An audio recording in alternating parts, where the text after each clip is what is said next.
$12. That was the entire sum remaining in the account. Alex stared at the screen until the numbers blurred, then shifted focus to the desk.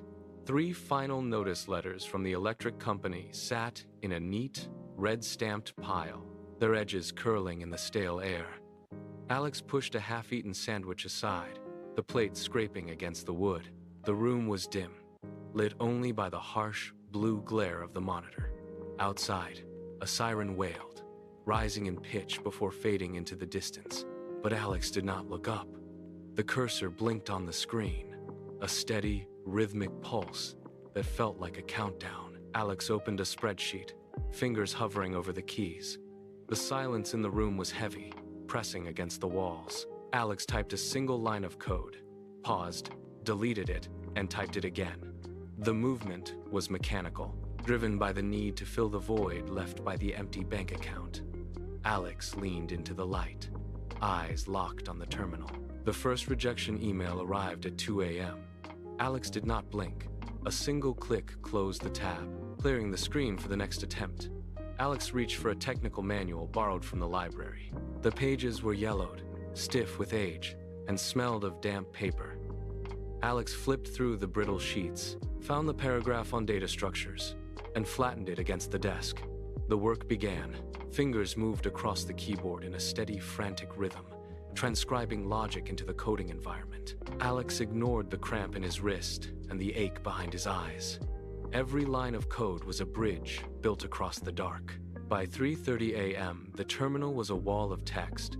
Alex traced the logic line by line, correcting a bracket here, a semicolon there, until the syntax aligned. At 4 a.m., Alex hit the compile key. The cursor paused. A small successes message blinked in the terminal. The freelance platform pinged with a notification. "We accept your bid." The contract was signed before the sun rose. Alex shifted into a new rhythm, one defined by 14-hour blocks of absolute focus. A water bottle and a notepad became the only additions to the desk. The work was relentless. Alex sat until the muscles in his back tightened into knots, eyes scanning the monitor for the slightest inconsistency. When a bug appeared, the screen turned into an adversary. Alex traced the logic line by line, finger hovering over the glass, hunting for the misplaced character that stalled the entire system. The room grew hot, the air stale, but Alex did not move. He deleted, rewrote, and tested again. The keyboard clattered in the quiet house, a steady, aggressive sound that filled the hours. Every error was a threat to the contract, a potential return to the red-stamped notices. Alex pushed through the fatigue. The bank portal refreshed, the numbers ticking upward in a steady climb. 100, 500, 1,000. The total sat on the screen, a solid, undeniable reality. Alex stared at the balance, the tension in his shoulders finally beginning to dissipate. He turned his attention to the desk lamp, which had been flickering for weeks, casting a sickly, yellow haze over his workspace. He reached up, unscrewed the dying bulb, and dropped it into the wastebasket. From a small box, he pulled out a new LED bulb, screwing it into the socket with a firm, decisive twist.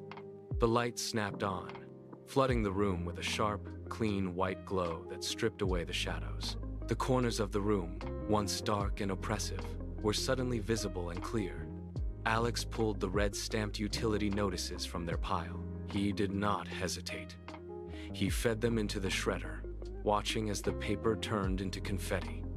He logged into the utility company website, entered the payment details, and clicked Submit. The confirmation screen appeared. Payment received. The red letters were gone. The debt was erased. Alex stood up. The chair pushed back against the floor with a sharp, final sound. The room was quiet, but the oppressive weight that had defined the space for months had vanished. Alex walked to the window, reached out, and dragged a palm across the glass. A thick layer of gray dust gave way, revealing the street below. Morning commuters moved in a steady, purposeful stream. Alex watched them for a long moment, no longer an observer trapped behind a barrier. A turn away from the window brought Alex back to the desk. The laptop sat waiting. Alex opened a new project file. The screen glowed, casting a bright, steady light across the workspace. Alex leaned in. The cursor blinked,